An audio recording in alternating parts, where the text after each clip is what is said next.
자, 이렇게 우리는 이렇게 자연스럽게 돼 있는 것들을 거꾸로 하는 경우도 많다는 겁니다. 자, 그렇다면 우리가 거꾸로 알고 있고 거꾸로 하는 것들 얼마나 많을까? 지금 보시는 것처럼 이렇게 많습니다. 이동의 착각, 남녀의 착각, 상하의 착각, 강약의 착각, 시간의 착각, 전체와 부분의 착각, 그리고 관계에서도 착각이 일어나며 수많은 것들을 혼돈을 일으키고 정답과 해답이 뭐가 다른지를 모르며 참것이 돼 있어서도 착각이 일어나죠. 첫 번째가 뭐냐면요. 이동이 안 되는 것들은 이동이 된다라고 착각을 하고요. 이동이 잘 되는 것들은 오히려 이동이 안 된다고 착각을 합니다.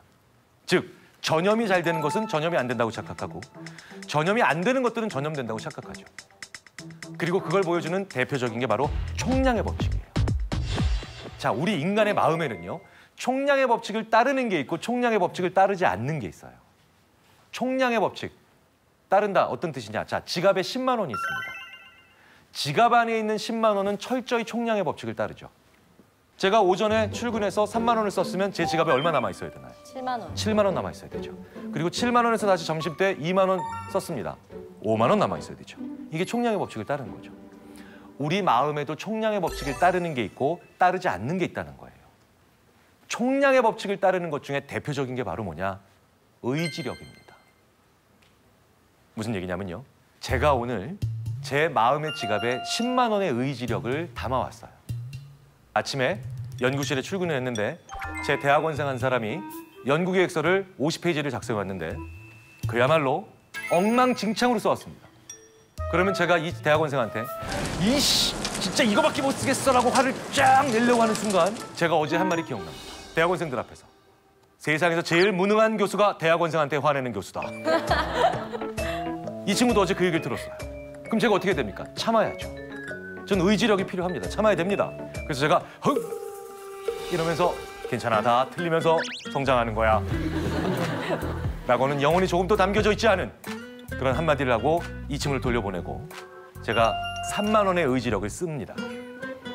그럼 저는 마음의 의지력이 얼마 남았을까요? 7만 원 남았습니다. 7만 원 남았는데 다른 과 교수 한 분이 저한테 오더니 저랑 비슷한 동년배 교수인데 저한테 이렇게 얘기합니다. 어우, 교수님. 지난번에 프로젝트 신청하셨다는데 똑 떨어지셨다면서요. 제가 아 하고 화가 나는데 동료 교수와 그렇게 언쟁을 벌이면 안 되죠.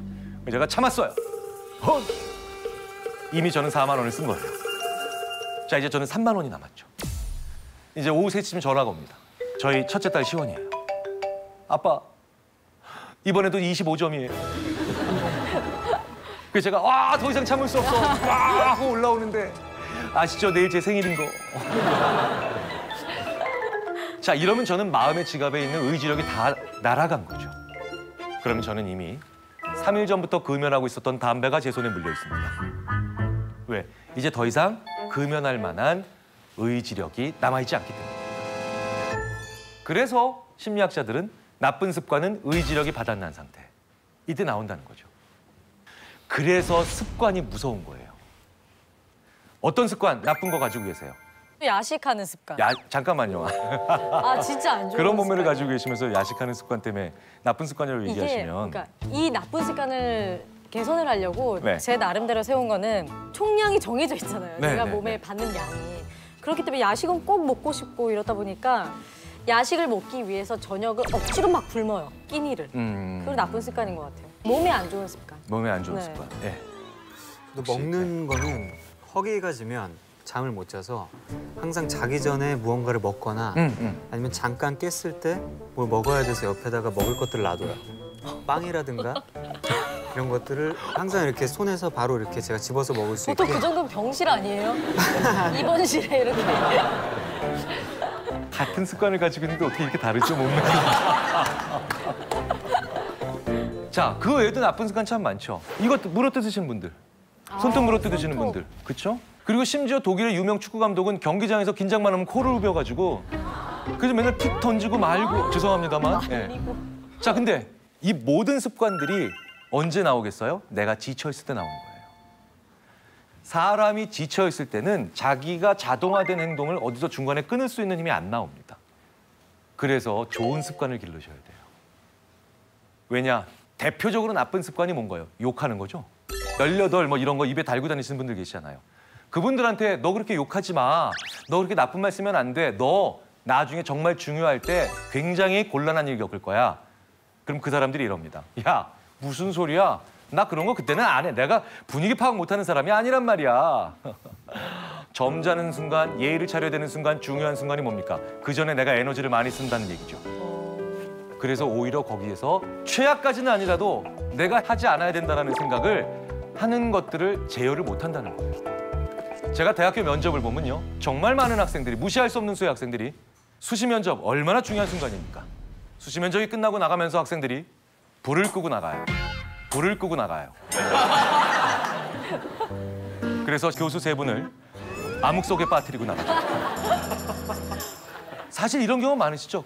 제가 아는 어떤 사람은 욕을 잘하는 친구였거든요. 아이고. 상견례하는 날 굉장히 어려운 자리죠. 특히나 이 친구는 결혼을 자기 쪽에서는 좀 원했지만 신부가 될 사람 쪽 부모님들이 별로 이렇게 달가워하지 않으시는 걸 그 친구도 알고 있었죠. 그래서 정말 초긴장 상태에서 들어갔죠. 그런데 열심히 한 10분 동안은 자제를 잘하고 있었는데 어느 순간 서빙을 보시는 분이 뜨거운 물을 실수로 허벅지에 쏟았어요. 아이고. 그래서 아 뜨거! 하는 순간이 오면서 이 친구가 이랬어요. 그 결혼을 결국은 성사가 되지 않았던 결혼으로 만들었죠. 그 친구는 그래서 그 상견례가 엉망이 되고 난 다음에 그날 저녁 술을 마시면서 200번의 그 18이란 얘기를 자, 그러니까 뭐예요? 이렇게 좋은 습관을 가지는 건 정말 중요하고 나쁜 습관을 만들면 우리는 언제든 내가 지쳐있을 때 나의 나쁜 습관으로 인해서 곤경에 빠질 수가 있죠. 그러니까 역으로 치자면 뭐예요? 그 사람의 진짜 모습을 볼 수 있을 때가 그 사람이 지쳐있을 때입니다. 혹은 그 사람이 지쳐있지 않더라도 정신없을 때죠. 왜? 그때 습관이 나오니까. 그래서 영국 왕자 해리를 사람들이 좋아해요. 오.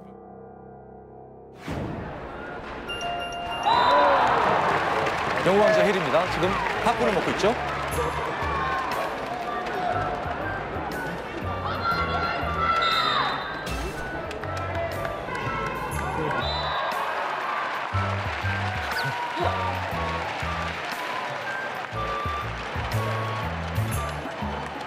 그리고 정신없는 순간이에요, 지금. 네.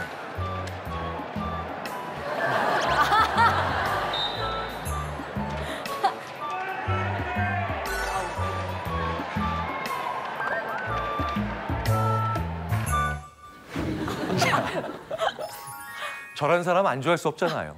그렇죠? 정신없는 농구 경기장에서 정신없이 지금 사람들이랑 옆에 사람 대화하고 있는데 저 때 아이가 팝콘 자기 거를 집어먹었을 때 순간적으로 돌발적으로 오히려 공격성을 보여서 화를 내면서 자기 자신을 가십거리에 일면에 도배시키는 사람들, 힘 있는 사람들 많지 않습니까?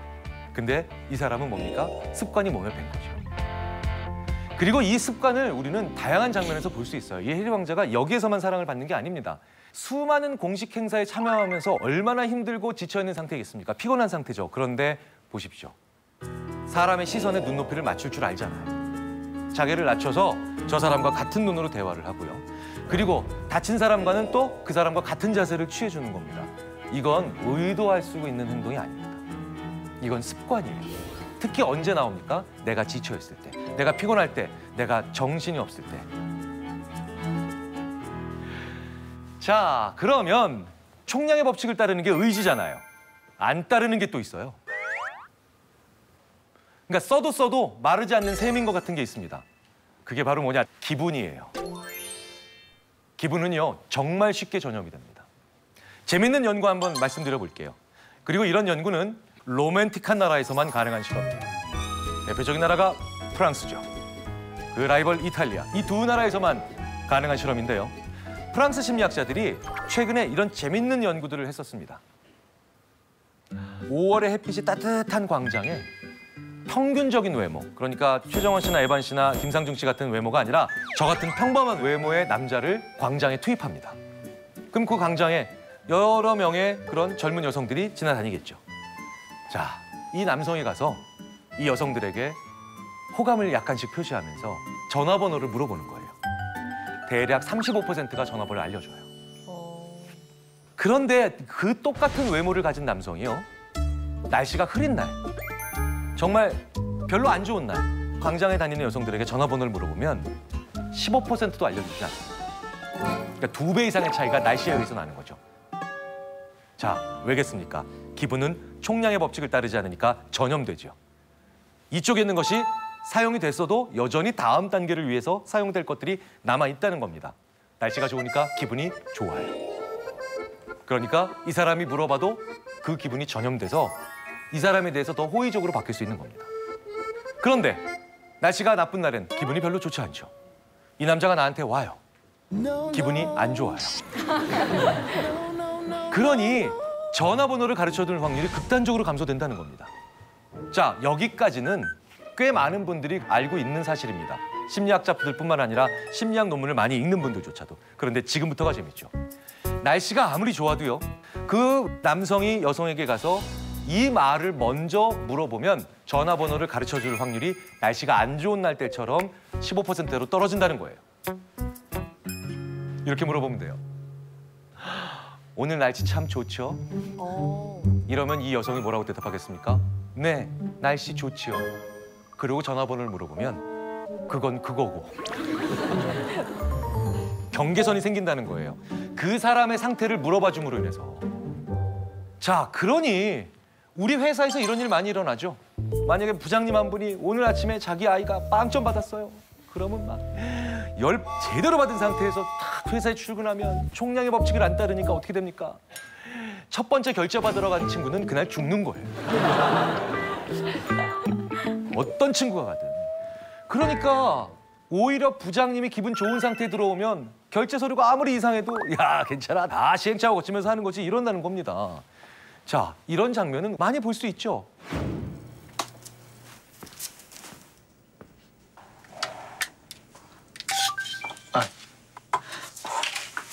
부장님.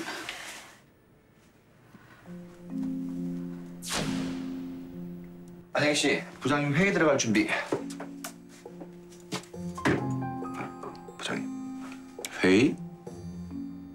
얘가 무슨 회의 준비를 해? 아, 예. 노르웨이 건을 안영희 씨가 맡게 됐습니다. 짧게 브리핑해 드리려고요.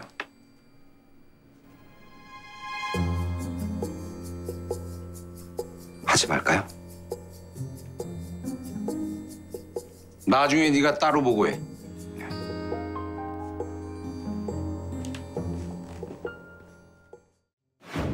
우리가 저 장면 흔히 목격하잖아요. 근데 여기서 저 순간에 바로 이 심리학 연구 결과 오늘 날씨 좋지요.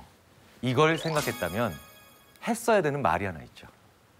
부장님, 오늘 뭐 안 좋은 일 있으세요? 이 마부장님은 들어오기 전에 안 좋은 일이 있는 거고 기분이 나쁜 상태에서 들어온 거지 않습니까? 근데 이때 용기를 내서 물어봐야 돼요.